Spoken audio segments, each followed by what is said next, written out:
It's Tuesday morning. 2 நாள் லீவுக்கு அப்புறம் எப்பவும் போல ஹரிபரியா ஸ்டார்ட் ஆயிடுச்சு ஒர்க்கு. எனக்கு 2 டேஸா கோல்டு இருந்ததுனால, இன்னைக்கு ஹஸ்பண்ட் தான் எனக்கு பாத்திரம் கழுவி குடுத்தாங்க. ஸோ சைட் பை சைட் அந்த ஒர்க் போய்க்கிட்டு இருந்தது. நானும் ஒரு பக்கம் லஞ்ச் ஒர்க் ஸ்டார்ட் பண்ணிட்டேன். பீன்ஸ் பொரியலும் ஒரு பக்கம் ரெடி ஆக்கிட்டு இருக்கு. ஒரு பக்கம் எக் பாயில் பண்ணிட்டு இருக்கேன். அப்படியே டீயும் போட்டுட்டு இருக்கேன். மார்னிங் டீ குடிச்சாதான் கொஞ்சம் ரெஃப்ரெஷ் ஆகும். ஸோ டீ போட்டு 2 பேரும் குடிக்க போயாச்சு. டீ குடிச்சிட்டு வந்ததும் சாப்பாடு தண்ணி கொதிச்சிடுச்சு. ஸோ அதில் அரிசி போட்டுட்டு உப்பு போட்டு வச்சாச்சு. ஒரு பக்கம் கொதிக்கட்டும். இந்த பக்கம் பீன்ஸ் பொரியலுக்கு தேங்காய் துருவி வச்சிடலான்னு தேங்காயை துருவி வச்சுட்டேன்.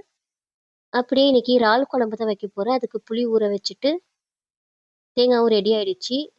ஸோ பீன்ஸில் போட்டு கிளறி வச்சிடலான்னு பீன்ஸில் தேங்காய் துருவலை போட்டு கிளறி வச்சுட்டேன் ஒரு பக்கம். பொரியலுக்கு தேங்காய் துருவல் போட்டு சாப்பிட்றது ரொம்ப டேஸ்டியாக இருக்கும். ஸோ அதனால இன்னைக்கு தேங்காய் பூ போட்டு பொரியலும் ரெடி பண்ணி வச்சுட்டேன். ஒரு பக்கம் சாப்பாடும் நல்லா கொதிச்சிட்டு இருக்குது.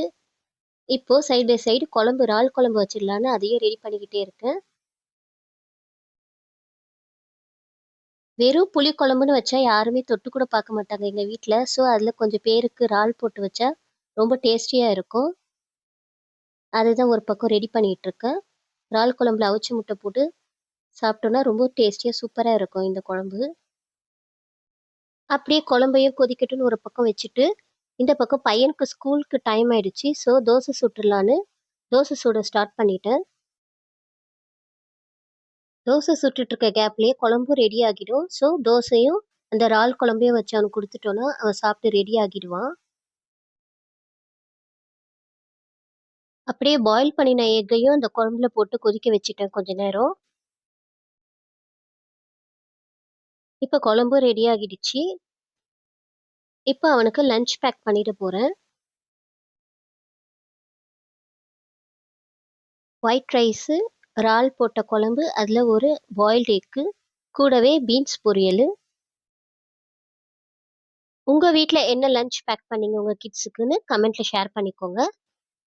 இன்னைக்கு எங்கள் வீட்டில் ஒயிட் ரைஸும் இறால் போட்ட புளி குழம்பு, அது கூடவே பாயில்டு எக்கும், கூடவே பீன்ஸ் பொரியலும் தான் இன்னைக்கு எங்கள் வீட்டுக்கான லஞ்சு. மார்னிங் பிரேக்ஃபாஸ்ட்டுக்கு தோசையும் இதே இறால் குழம்பும் தான். உங்கள் வீட்டில் என்ன லஞ்சு என்ன பிரேக்ஃபாஸ்ட்டுன்னு என் கூட ஷேர் பண்ணிக்கோங்க. தேங்க்ஸ் ஃபார் வாட்சிங். இந்த வீடியோ பிடிச்சா குட்டியாக லைக் கொடுத்து சப்ஸ்கிரைப் பண்ணிக்கோங்க.